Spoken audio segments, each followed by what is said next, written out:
نبی کریم صلی اللہ علیہ وسلم کا ارشاد گرامی ہے، الطہور شطر الایمان، رواہ مسلم۔ نبی کریم صلی اللہ علیہ وسلم نے فرمایا، طہارت ایمان کا حصہ ہے۔ شطر کے دو معنی آتے ہیں، اس کا معنی نصف بھی ہے، حصہ بھی ہے۔ اسی طرح طہارت کا اطلاق پاکی پر بھی ہوتا ہے اور صفائی پر بھی ہوتا ہے۔ تو معنی یہ ہوئے کہ طہارت ایمان کا حصہ ہے یا صفائی نصف ایمان ہے، دونوں طرح اس کے معنی کیے جا سکتے ہیں۔ اس سے ہمیں یہ بھی اندازہ لگانا چاہیے، جو ہم غیر مسلم ممالک سے ان پر ہم حیران ہوتے ہیں، ان کی صفائی ستھرائی پر اور ان کے اہتمام پر، تو یہ سبق ہمیں ہماری شریعت نے دیا ہے اور انہوں نے یہ احکامات، انہوں نے یہ باتیں ہم سے سیکھی ہیں۔ لیکن آج ہم نے اپنی شریعت کی، اپنے نبی کی تعلیمات کو پس پش ڈال دیا، جس کی وجہ سے بظاہر وہ لوگ ہم سے آگے نظر آتے، ورنہ حقیقت میں تو مسلمان ہی آگے ہے، دنیا میں بھی آخرت میں بھی۔ لیکن دنیا کا دار و مدار انسان کے کسب پر ہے، افعال پر ہے، کہ جس چیز میں وہ جتنی محنت کرے گا اتنا آگے بڑھ جائے گا۔ تو مسلمان نے اس میدان میں محنت کرنے کے بجائے جو ضروری چیزیں تھیں، اسلام کے جو بنیادی احکامات تھے، انہیں ہی پس پش ڈال دیا۔ آپ صلی اللہ علیہ وسلم صفائی کا بہت زیادہ اہتمام کیا کرتے تھے۔ پیچھے آپ نے پڑھا مسواک کے حوالے سے، تو وہ بھی اسی کا حصہ تھا۔ اسی طرح آپ صلی اللہ علیہ وسلم کسی جگہ پر بدبو کو بہت زیادہ ناپسند کیا کرتے تھے، اور آپ صلی اللہ علیہ وسلم نے یہ بھی فرمایا کہ میرے پاس رب کے قاصد آتے ہیں، فرشتے آتے ہیں، تو جہاں گندگی ہو، جہاں پر بدبودار جگہ ہو، غلاظت والی جگہ ہو، تو وہاں پر فرشتے نہیں آیا کرتے۔ تو اس لیے بہرحال ہمیں صفائی کا اہتمام کرنا چاہیے۔ ترکیب کے حوالے سے الطہور مبتدا ہے، شطر یہ مضاف ہے، اور ایمان مضاف الیہ، مضاف الیہ مل کر خبر، اور مبتدا خبر مل کر جملہ اسمیہ خبریہ ہوا۔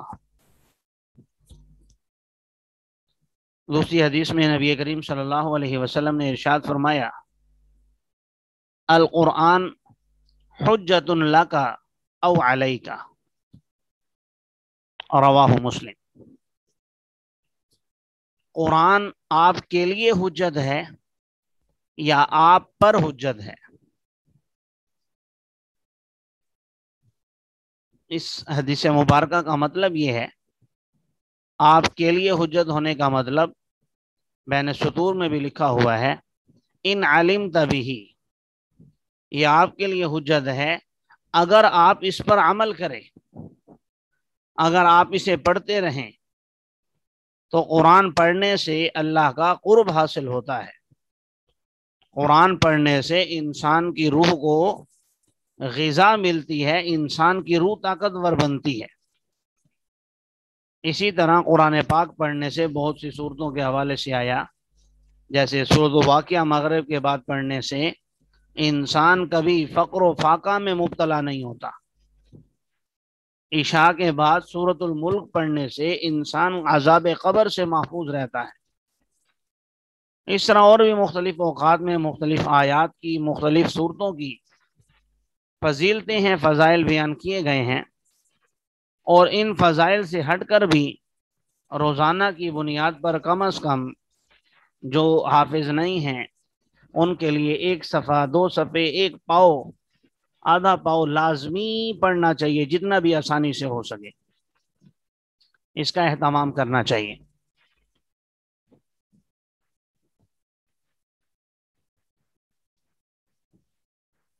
جی یہ فرما رہے ہیں کہ دوبارہ ترجمہ کر دیں. القرآن حجت لک او علیک، قرآن آپ کے لیے دلیل ہے، آپ کو بچانے کے لیے دلیل ہے، آپ کے بچاؤ کا ذریعہ ہے، او علیک یا آپ پر دلیل ہے، یعنی آپ کے خلاف دلیل ہے یا آپ کے حق میں دلیل ہے. آپ جانتے ہیں دلائل دو قسم کے ہوتے ہیں. بعض دلائل ایسے ہوتے ہیں جن سے آپ بچ جاتے ہیں دلائل دینے سے، بعض دلائل ایسے ہوتے ہیں جو دینے سے آپ پھنس جاتے ہیں. تو فرمایا کہ قرآن آپ کے لیے حجت ہے یا آپ کے خلاف حجت ہے. تو آپ کے لیے حجت ہونے کا مطلب تو میں نے بتا دیا کہ جو اس پر عمل کرے گا تو اللہ کی نظر میں کامیاب ہو جائے گا. اسی طرح حدیث مبارکہ میں آتا ہے کہ جس شخص نے قرآن یاد کیا اور پھر اسے بھلا دیا تو یہ بہت بڑی رسوائی کی اور محرومی کی بات ہے. او علیکا یا آپ کے خلاف حجت ہے، اگر آپ نے اس پر عمل نہیں کیا.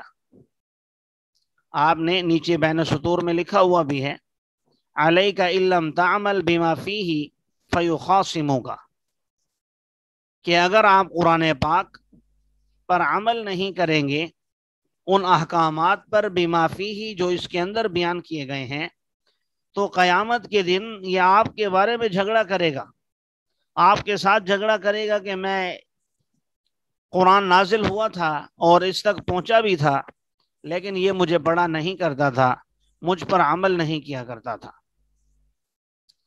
اللہ تبارک و تعالی ہمیں صحیح معنوں میں قرآن پاک کی قدر کرنے کی توفیق عطا فرمائے. ترکیب کے حوالے سے القرآن یہاں مبتدا ہے، حجت لک، لک جار مجرور ہے، جار مجرور مل کر معطوف علیہ بن گیا.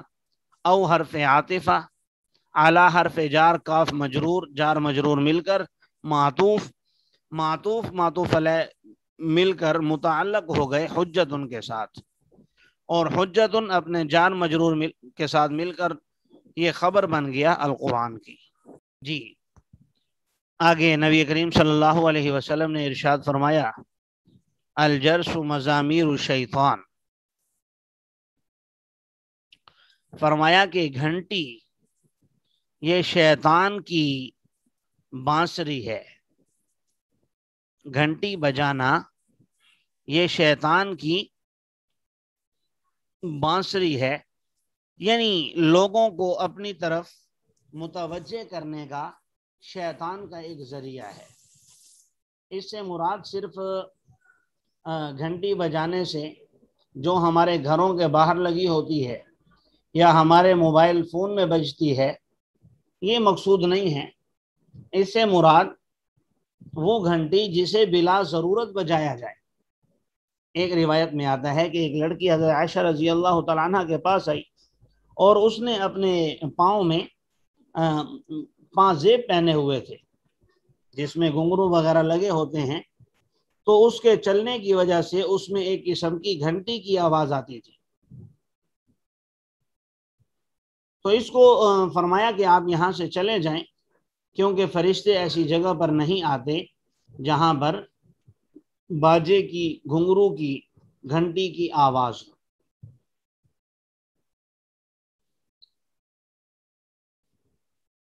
تو یاد رکھیے یہاں پر گھنٹی سے مراد ہر وہ گھنٹی جو بلا ضرورت بجائی جائے اور اس کا مقصد لوگوں کو اپنی طرف متوجہ کرنا ہو اور اس کا کوئی خاص مقصد نہ ہو، تو اس لیے یہ شیطان کے مزامیر میں سے ہے.